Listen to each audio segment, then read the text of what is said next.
Mekdoul Louardi. Vous désirez garder la nationalité française? Oui, monsieur. Très bien. Vous voulez signer la déclaration? Oui, monsieur le juge, merci. Oui. Guergat Boudjima. Approchez, approchez. Vous désirez garder la nationalité française? Oui, monsieur le juge. Très bien. Signez la déclaration. Oui, monsieur le juge. Cette cérémonie a lieu tous les mercredis. Au camp militaire de Rivesaltes, près de Perpignan, nous avons vu les harkis rapatriés d'Algérie faire leur premier pas dans la vie métropolitaine.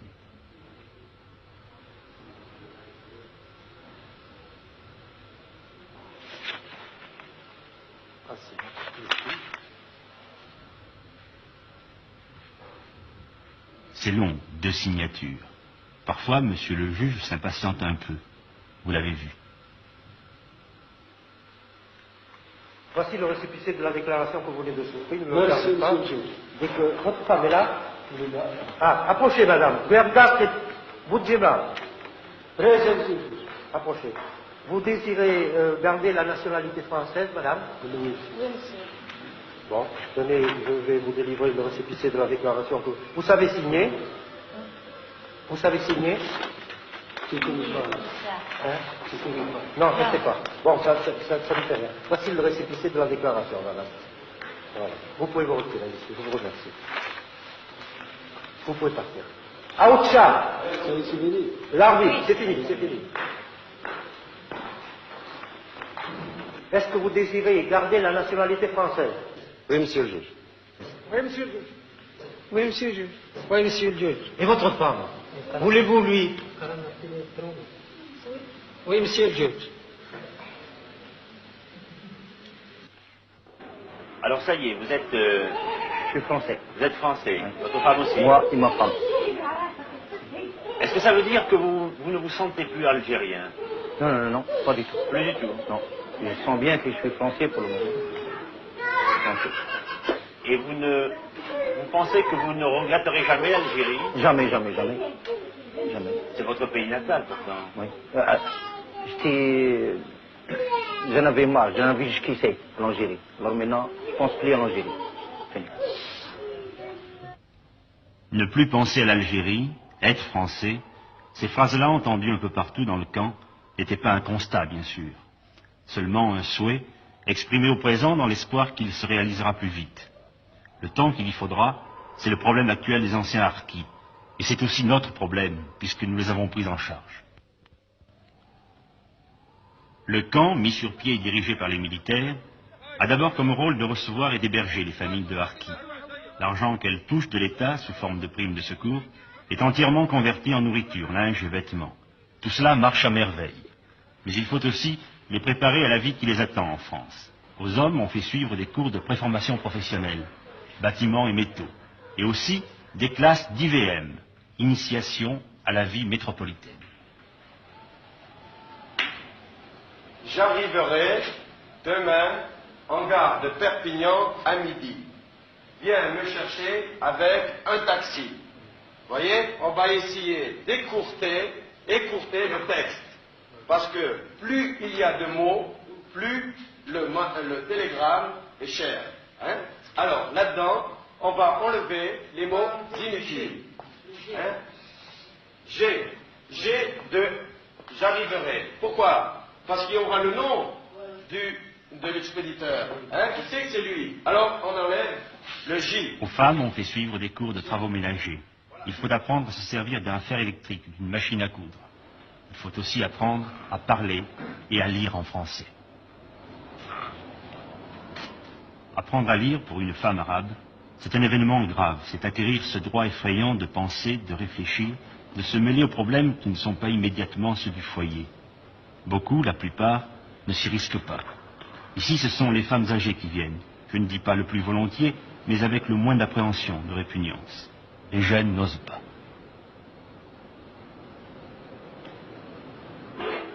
Dites-moi, est-ce que votre femme parle français? Non, elle comprend, mais il ne parle pas. Si vous le parlez, vous le causez, il comprend ce que vous dites, mais pour répondre, il ne faut pas répondre. Vous comprenez ce que nous disons, madame? قال لك لو كان نهضر معك تفهمي كنقول لك بالفرنساويه. Ça serait plus pratique que votre femme parle français, non? Pour la vie de tous les jours, enfin. Moi je voudrais bien parce que là-bas à l'Algérie c'est l'homme qui fait le marché, qui fait ça. Et moi je voudrais bien que ma femme qui est à ma place, c'est ma femme qui fait le marché, qui l'achète, qui fait tout ça. Moi je voudrais bien ça, qu'il apprenne. Quand vous aurez une paye, un salaire, vous lui donnerez de l'argent pour le ménage? Oui, je donne. Et je donne d'argent, mais il ne sait même pas compter. Ils ne connaissent pas ni billets de 1000, ni de billets de 500. Ils ont billets de 500 ou billets de 5000, et pour elle, c'est pareil. Pourquoi est-ce qu'elle ne peut pas suivre les cours de rattrapage? Si. Je ne l'empêche pas d'aller. Qu'est-ce qu'elle en pense, elle?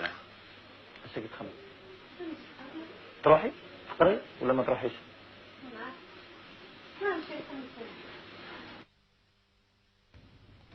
Le ministère des rapatriés a installé dans le camp une antenne civile pour le reclassement des adultes. On y reçoit les demandes des employeurs métropolitains qu'on transmet à mesure aux intéressés. Ça va. Ensuite, tu es libre. Le suivant. Les problèmes ne manquent pas. Voici un exemple. Bouffal. Amran. Ouais. Tu veux alors aller dans l'Ariège, dans une carrière de pierre? Oui. Hein? Oui.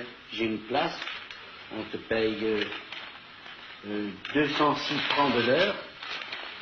Meeting ou 7 francs et ça. Ouais. Ça va? Ouais. Hein? Ouais. Et tu auras un logement. Ouais. Je compose de 2 pièces. Ça va? Tu es d'accord? Hein? Il dit oui, tout paraît réglé. Maintenant, suivez bien ce qui se passe. Donc tu avais un plaisir de te faire un homme et marcher avec moi? Ah, tu veux qu'il y en ait un autre avec toi? Oui, avec la femme, c'est tout. Les deux. Les deux? Oui. Pourquoi tu veux pas partir tout seul? Mais si moi je n'ai pas la femme, alors j'allais les enfants. Qui c'est qui l'a? Il parle de femmes, d'enfants. Ce n'est pas très clair. En tout cas, le responsable derrière son bureau ne comprend pas. Ce qu'il retient, c'est que Boulaf Amran ne veut pas partir seul. Écoute, quand tu arriveras là-bas, tu verras le patron. Oui. S'il a une autre place, Oui. hein, Oui. tu me la demandes, puis j'enverrai un autre de tes camarades. Oui. Tu me donnes le nom, Oui. hein, Oui. et je l'enverrai plus tard. Mais moi, pour les enfants. Non, ce n'est pas ça. Ce que Boulaf Amran essaie d'expliquer, c'est que sa femme n'est pas là, qu'il a 3 enfants à sa charge, et qu'il ne peut partir que si la femme d'un autre harki s'occupe de ses enfants à lui, pendant qu'il sera dehors à travailler. Ils vont faire un plaisir, faire un homme, marcher avec moi. Un homme, il est marié. Oui. Alors la femme est responsable. Ah, tu pourras s'occuper évidemment de tes Voilà. enfants. Alors si moi avec l'homme l'autre, alors je travaille. Bon, ben, je vais te réserver pour un autre dossier où il y aura 2 Oui. ouvriers. Oui. Hein, tu voudrais partir avec un camarade. Voilà, des problèmes semblables, il y en a tous les jours. Oui, merci. Allez, ça va. Ça va. La La catégorie. carte d'identité. La catégorie. Ça Elle est là. va. Tiens, Merci, hein. voilà, d'accord. Une bonne solution collective au problème du reclassement, ce sont les chantiers forestiers. Celui de Pujol-de-Bosque, au-dessus de Carcassonne, est ouvert depuis quelques semaines par des Kabyles venus de Rivesaltes. Ils sont 37 à travailler là, sous la surveillance d'un fonctionnaire des eaux et forêts. Le soir, vers 5 heures, ils quittent le chantier et rentrent à Pujol-de-Bosque, un village abandonné qui est devenu leur village.